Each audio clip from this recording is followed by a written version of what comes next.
Hey, what up, everybody? Breach coming to you. Last night's Night of Champions pay-per-view. Overall, if you look at the results, I'm a little lost. I didn't really get my predictions all that right, and honestly, going into Monday Night Raw tonight, that makes me a little interested in to see what's gonna happen because I don't know what's gonna happen. That always makes it a little fun when wrestling's a little bit unpredictable. I really thought Triple H was gonna lose last night. I thought that they were gonna move into having another COO. It looks like we don't know where Johnny Ace stands on everything. It sort of looks like he did a little heel turn. Uh, so is he gonna get fired tonight, or is he gonna move into another position of power? Are they gonna reveal why Johnny Ace ran out there? Is Vince McMahon coming back? Is Shane O'Mac coming back?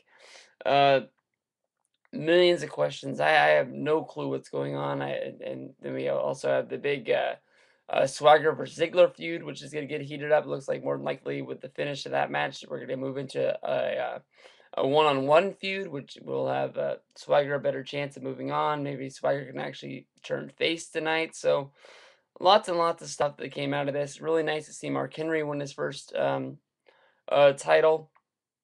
And when he won, just the shock and awe of the crowd out there, it was really cool. Normally when your heel wins a main event, you have an overwhelming sense of boos and just everybody, oh, come on. But it was pretty cool when they showed the crowd after that. It was a big, not really a pop, but it was cheering. It was like people were happy to see something they had never seen before, which leads me to John Cena beating Alberto Del Rio. Um, Probably the one thing that left most people pissed off from last night's Night of Champions is John Cena winning. Not that just John Cena won the title again, but this is John Cena's 12th title run. And everybody knows the magic number when it comes to title runs is, 16. That's a number that Triple H is sort of staying away from. Once he got to a certain point, he sort of kept his way from the title. A lot of people think that it's out of respect for Ric Flair.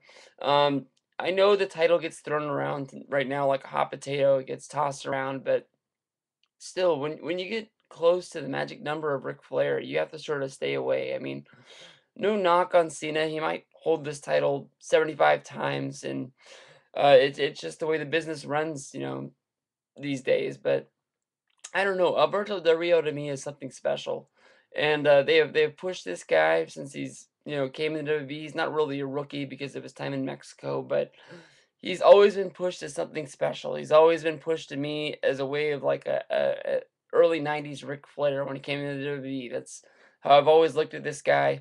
I thought that once he eventually got the title on him, I thought that he would eventually go on some sort of a massive, title run. This guy is a great wrestler.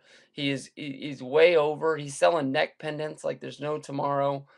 Um, but just for him to lose this to John Cena makes no sense. Yeah, I know he's gonna get a rematch.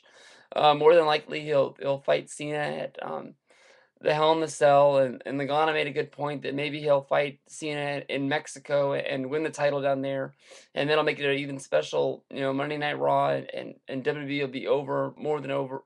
It'll be, more than over. Whatever I'm trying to say, it's gonna get really big down in Mexico if he's able to go for the title and win it down there. It'll be a big special moment for Mexico, who hasn't hosted a major show in a long time, and now they're getting Monday Night Raw, and a lot of people have him on a short list to host a WrestleMania sometime. It'll make it even bigger when they go down there, and maybe they'd be able to sell like 100,000 seat arena down there. I know I wouldn't go down to Mexico, but I'm just a little disappointed in the first run. I know when most people get their first title run, it's not anything big. They get pushed soft, but I mean Del Rio, he only really had two wins with that title. He beat Cena, and then he beat Mysterio on Monday Night Raw in his first defense, and then he beat John Morrison on a Monday Night Raw match as well, and then he loses this match to Cena, who stole his Ferrari and is basically trying to hijack his gimmick. I don't know if he's like mad that Del Rio gets to come out in a car, and that's something that he wishes he got to do,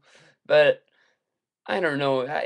This leaves me with a bad taste in my mouth more than anything. Like I said, I'm excited for Monday Night Raw because I don't know the directions of a lot of the angles, but I'm a little upset that John Cena beat Del Rio. It makes no sense. He doesn't need this title. First thing that came into my mind and a lot of other people's minds that I talked to, um, was that they wanted the title on Cena so The Rock could somehow come around and cost them a title, making their thing get hotter and hotter. But at Survivor Series, The Rock and John Cena are on the same team. Honestly, throughout all the buzz, I missed that somehow. I thought they were going to be going against each other. So if they're on the same team, I don't think he can cost them a title because they don't really want. Maybe they do. I have no clue. But that's what I love about WB a lot is I don't know what's going to happen, and that's what's going good. But Del Rio losing the title really made me mad.